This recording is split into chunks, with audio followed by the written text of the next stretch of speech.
Olá, eu sou Fernanda Schutz, tenho graduação e mestrado na área de economia. E hoje eu estou aqui para conversar com vocês sobre economia solidária e os territórios. Os conteúdos a serem abordados nessa aula serão: qual a relação da economia solidária com os territórios, espaços e dinâmicas de poder local, tudo que é economia é política, a questão dos arranjos produtivos locais, a questão dos projetos de desenvolvimento regionais e sustentáveis, experiências e conquistas com o desenvolvimento local sustentável. E para começar, a gente entra com o conceito de território. Vocês podem achar que território tem apenas a ver com as limitações geográficas dos nossos municípios, bairros, estados, países, continentes.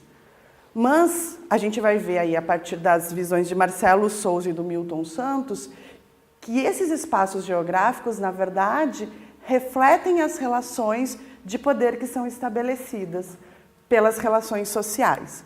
O Marcelo Lopes de Souza fala que todo espaço definido e delimitado por e a partir de relações de poder é um território. Do quarteirão aterrorizado por uma gangue de jovens até o bloco constituído por países membros da OTAN é um território. Ou seja, não é necessariamente as delimitações de pontos ou linhas visíveis ou invisíveis que vão nos dizer o que é um território, mas sim quais são as correlações sociais, culturais, econômicas, políticas que vão dizendo e ditando como a gente vive no dia a dia, quais são as escolhas que a gente faz. O Milton Santos ainda discute como nos territórios locais se estabelecem relações que chama de horizontais e verticais. Para ele, as relações horizontais são as que ocorrem no espaço local, enquanto espaço de vida e de interação cotidiana dos moradores daquele território ou com os espaços vizinhos.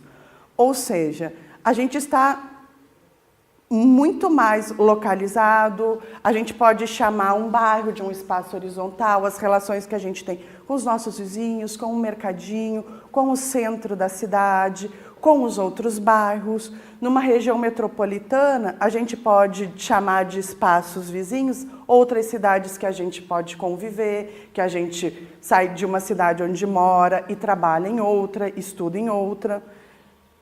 E as relações verticais são as que articulam o espaço global, o espaço de intervenção das redes econômicas, culturais e políticas internacionais, vinculando-se ao mercado e à produção mundializadas. Nesse caso, as relações verticalizadas elas estão relacionadas com as estruturas de mercado, com os grandes aglomerados internacionais de produção, com as grandes políticas e acordos internacionais que ditam as formas de produção, os grandes acordos de produção, de cultura, as políticas financeiras, ou seja, um encontro, por exemplo, do G7, do G20, vai estar trabalhando as questões de território ou as relações verticalizadas do território. Ou seja, são relações que vêm de cima para baixo e que essas relações elas têm também uma influência sobre o local vivido, sobre o espaço local. E intervêm ou se correlacionam ou se contradizem com as relações horizontalizadas. Espaços e dinâmicas de poder local. Então, antes da gente passar, eu só quero anotar que território tem a ver com poder. Tem a ver com poder. Nós podemos ter relações horizontalizadas e verticalizadas.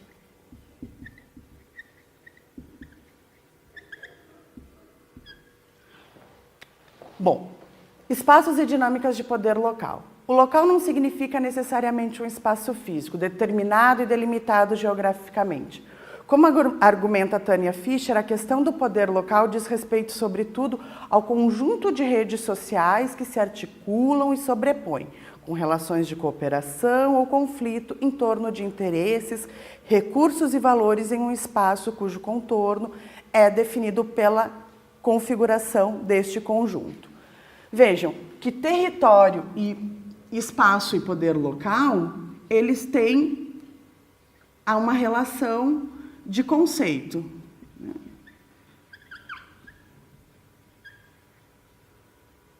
Ou seja, nem território e nem espaço tem uma relação ou um conceito diretamente ligado ao espaço geográfico. O que está determinando essas dinâmicas são as relações estabelecidas e que sim se refletem e se materializam no espaço geográfico.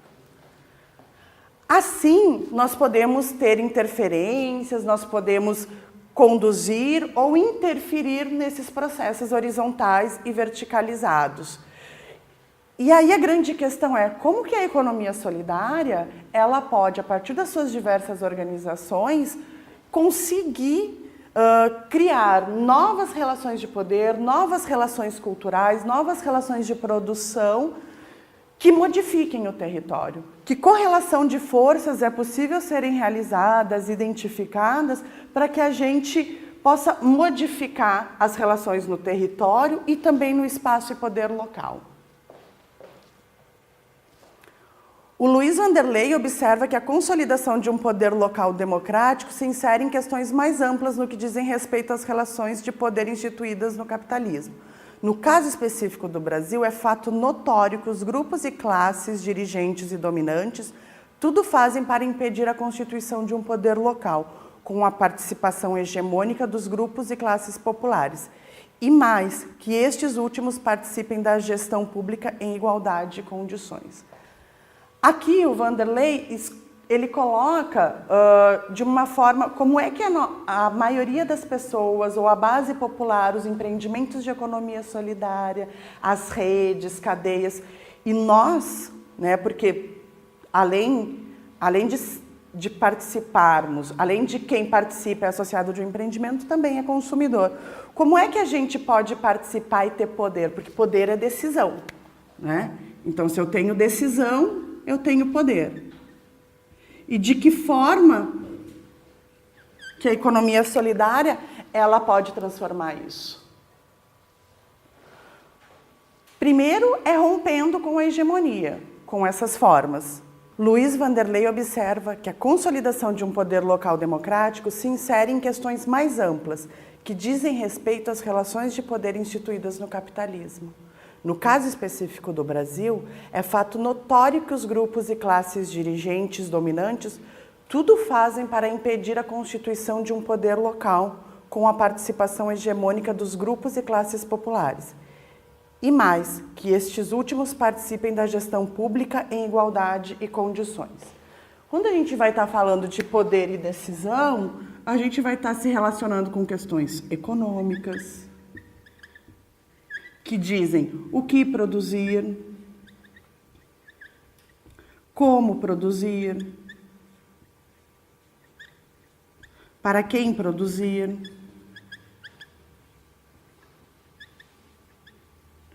Também estamos falando de questões políticas, de decisões que se relacionam com o orçamento público, a gestão pública, quais são os interesses da sociedade, ou seja, para onde eu quero que o recurso público arrecadado seja destinado. Então, saúde, educação, segurança, trabalho, né? Ou seja, como o Estado ele pode colaborar e deve colaborar e atender e assistir os seus cidadãos em termos de saúde, educação, segurança e trabalho, que também está correlacionado com as questões econômicas.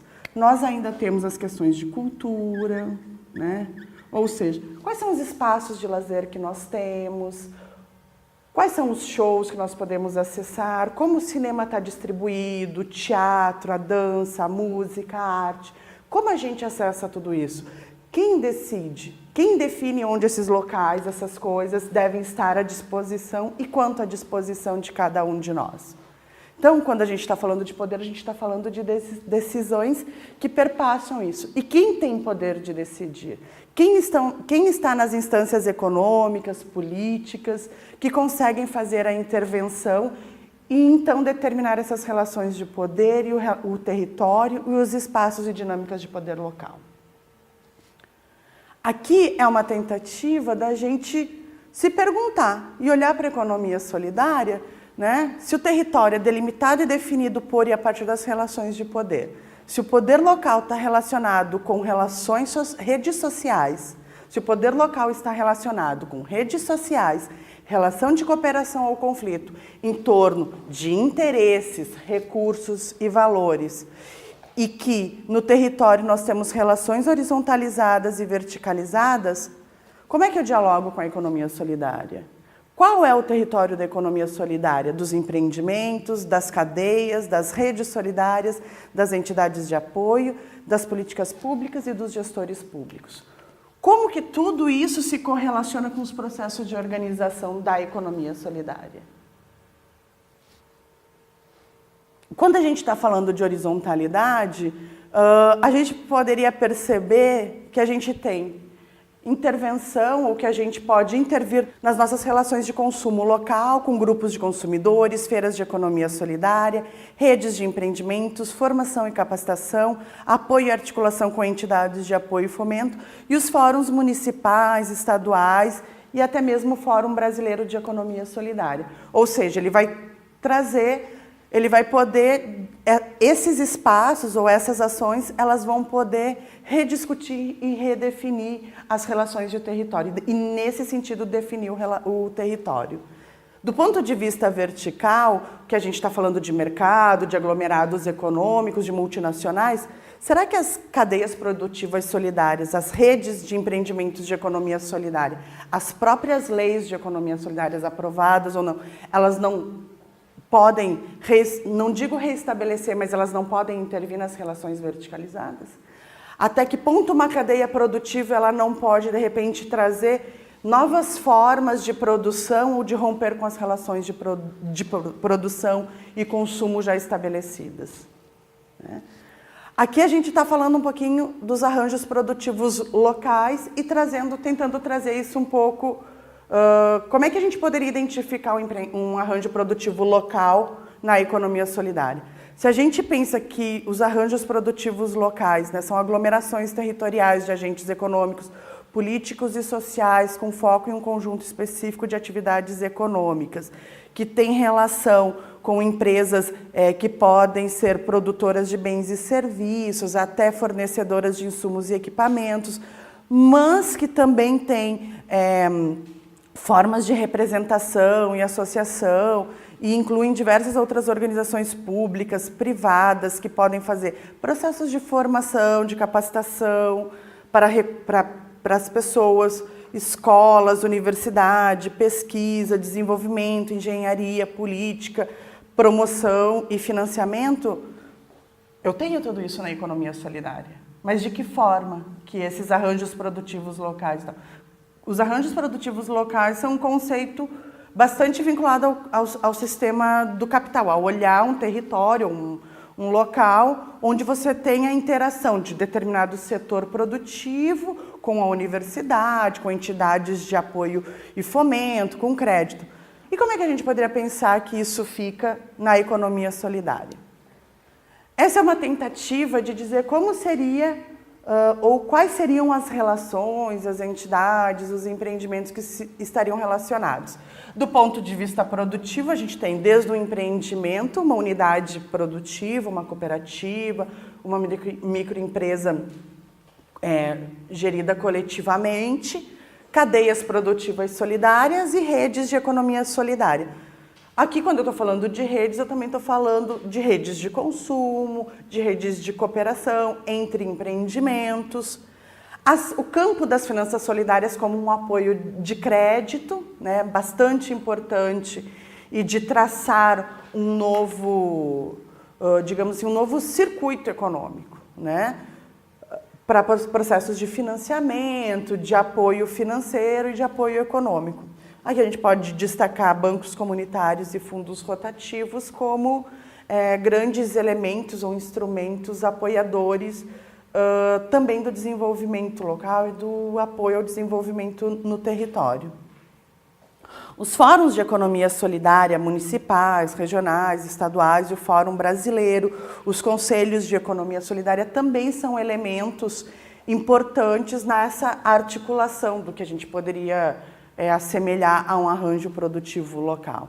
As entidades de apoio, as incubadoras tecnológicas de cooperativas populares e as universidades, colaborando no processo de desenvolvimento de tecnologia, de apoio à formação e à capacitação. E também, então, as relações com o poder público, seja por meio das leis, por programas e políticas em âmbitos municipais, estaduais e nacional. Talvez a gente não encontre hoje, geograficamente, todos esses elementos numa determinada área, mas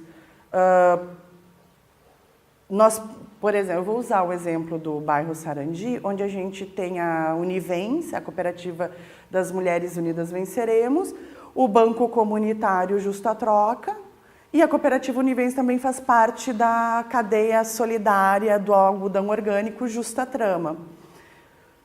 Elas estão sediadas na Vila Nossa Senhora Aparecida, dentro do bairro Sarandi, em Porto Alegre.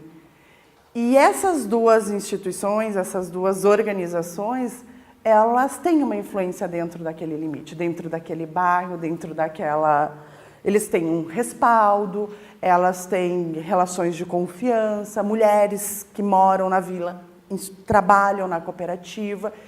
E com a cadeia do algodão orgânico, a relação da Univens, ela transborda daquela vila, de Porto Alegre, da região metropolitana para o Brasil todo, junto com outros. Mais à frente a gente vai poder ver isso. Então, é para dizer que necessariamente nós talvez não tenhamos tudo isso, mas em algum bairro ou vila a gente consegue identificar. Então, além do Banco Justa Troca e da Cooperativa Univens, do ponto de vista das universidades e das incubadoras, nós temos a URGS, através do Núcleo de Gestão Alternativa, apoiando junto com outras entidades. A Unisol, que é uma entidade representativa dos empreendimentos de economia solidária e cooperativas. Então, como visto, a PL e economia solidária, é possível haver uma conversa, alguma divergência. Talvez não nos moldes tradicionais, acadêmicos que se espera. Mas se a gente pensa que tem uma relação de empresas, setor de crédito, apoio de crédito, instâncias de organização, de discussão, de uma forma mais estratégica, relação com o poder público, entidades de apoio, como universidades e outras entidades como algumas ONGs, Caritas, Avesol, por exemplo, né, dentre tantas outras. Quando a gente cita, a gente pode restringir. Mas aqui é para dizer que é possível, talvez não geograficamente, como tradicionalmente se tem um APL pensado, né? Mas pode ser um conceito que a gente pode aproximar e, então, identificar, digamos, esses campos, essas forças. Para ir fechando um pouquinho, alguns exemplos de redes e cadeias, aqui pegando um pouco mais, digamos assim, a parte econômica, o setor econômico, produtivo, que hoje tem muito peso nas nossas relações sociais, né? Há uma construção de desassociar política, economia, relações sociais, cultura, quando, na verdade, essas relações se entrelaçam, elas são somas de um todo, né? Elas têm correlação importante, a cultura ela vai influenciar nas nossas relações econômicas, nas nossas relações políticas e vice-versa. Então, se a gente olhar para a economia solidária, a organização em rede ela é bastante importante, fundamental, eu diria, assim como as cadeias, que é um avanço que a economia solidária teve nos últimos anos, que parecia talvez bastante longínquo, né? E hoje a gente pode dizer assim que na cadeia da Justa Trama, que é a cadeia do algodão orgânico, a cadeia binacional do PET, que é Brasil e Uruguai aí tentando reciclar, produzir PET reciclável para vender para a indústria de plástico, né, uma matéria-prima, a cadeia solidária das frutas nativas, produzindo produtos orgânicos, picolé, sorvete. Veja que o quanto isso é importante, o quanto isso dizer assim, então eu posso consumir diferente, então eu posso ter uma cultura diferente, né? As cadeias são importantes porque elas também vão articular os empreendimentos entre si, vão fortalecer. A gente fala da rede Ciclo Reverso, que trabalha com aproveitamento de banner. Então imagina, né? Às vezes tem uma feira, tem aquele monte de banner, aquele monte de coisa, e aquilo tudo pode ir para o lixo, né? Mas hoje a gente não pode mais descartar de qualquer jeito. Mas aquilo que era um resíduo, que era um lixo, ela pode virar matéria-prima das cooperativas de reciclagem, do Ciclo Reverso, por exemplo. Certo? Esses são, então, alguns exemplos de organização do ponto de vista econômico, né, que a gente poderia dizer assim, então existem formas de dizer o que a gente pode produzir, como que a gente pode produzir, para quem a gente quer produzir. Quando a gente fala de rede de cooperativas de reciclagem, eu estou dizendo que eu quero o meu resíduo coletado, né? Quando eu estou dizendo, olhando para uma rede chamada Ciclo Reverso,